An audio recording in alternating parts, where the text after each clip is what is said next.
Okay, starting rule number 4, compare yourself to who you were yesterday, not to who someone else is today. This is a very important rule.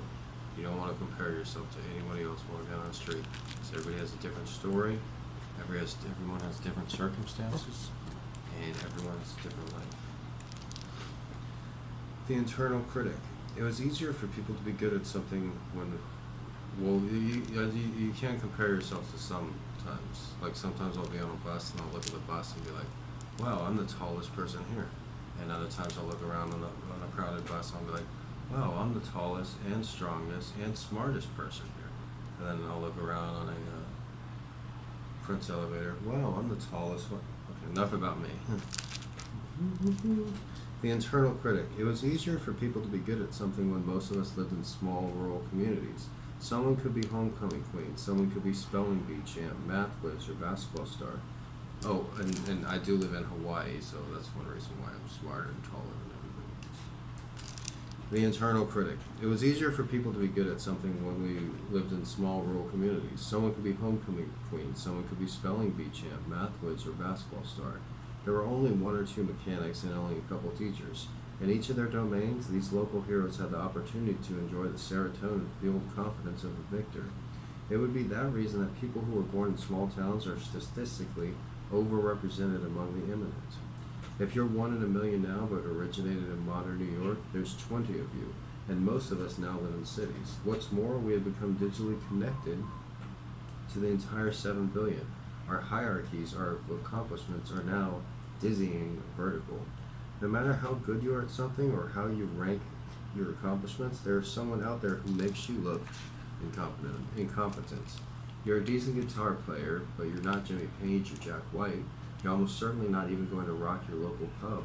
You're a good cook, but there are many great chefs. Your mother's recipe for fish heads and rice, no matter how celebrated in the village of origin, doesn't cut it these days of grapefruit foam and Scotch tobacco ice cream. Some mafia don has a tackier yacht. Some obsessive CEO has a more complicated self-winding watch. Kept in his more valuable mechanical, hardwood and steel automatic self-winding watch case. Even the most stunning Hollywood actress eventually transforms into the evil queen or eternal paranoid watch for the new Snow White. And your career is boring and pointless. Your housekeeping skills are second rate. Your taste is appalling. You're fatter than your friends and everyone dreads your parties. Who cares if you're Prime Minister of Canada when somebody else is the President of the United States? Inside us dwells a critical inner voice and spirit that knows all this. It's predisposed to make its noisy case. It condemns our mediocre efforts. It can be very difficult to quell. Worse, critics of it sort it as necessary. There is no shortage of tasteless artists, tuneless musicians, poisonous cooks, bureaucratically personality disordered middle managers, hack novelists, and tedious ideology-ridden professors.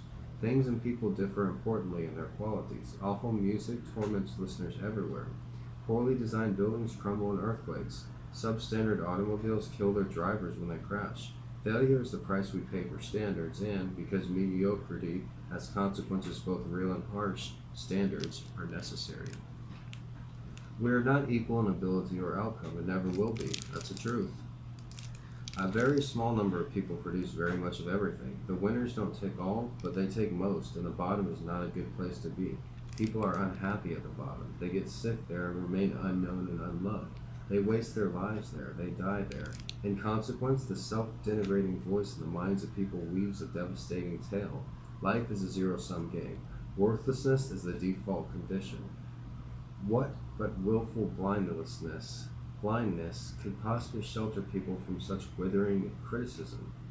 It is for such reason that a whole generation of social psychologists recommend positive illusions as the only reliable route to mental health. Their credo, let a lie be your umbrella.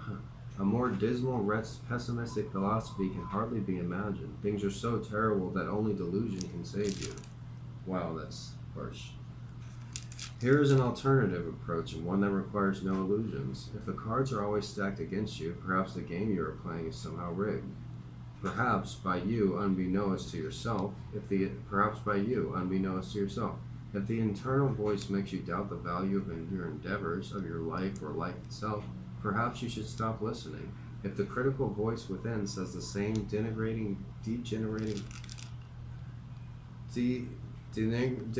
things about everyone, no matter how successful, how reliable can it be? Maybe it's comments on chatter, not wisdom. There will always be people better than you. That's a cliche of nihilism, like the phrase, in a million years, who's going to know the difference?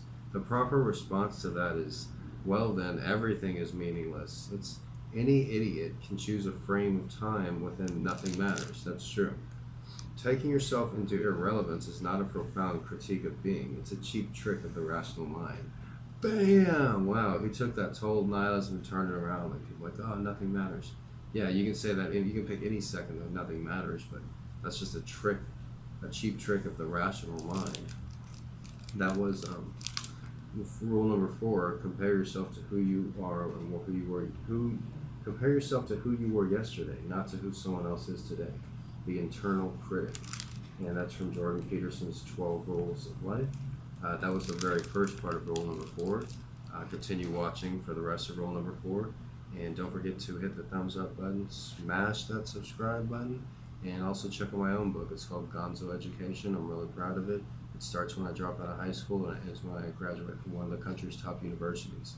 So yeah, more people have walked on the moon. So it's a good memoir. You can watch a video of me reading it on this channel. Thanks again, and don't forget to hit that subscribe button.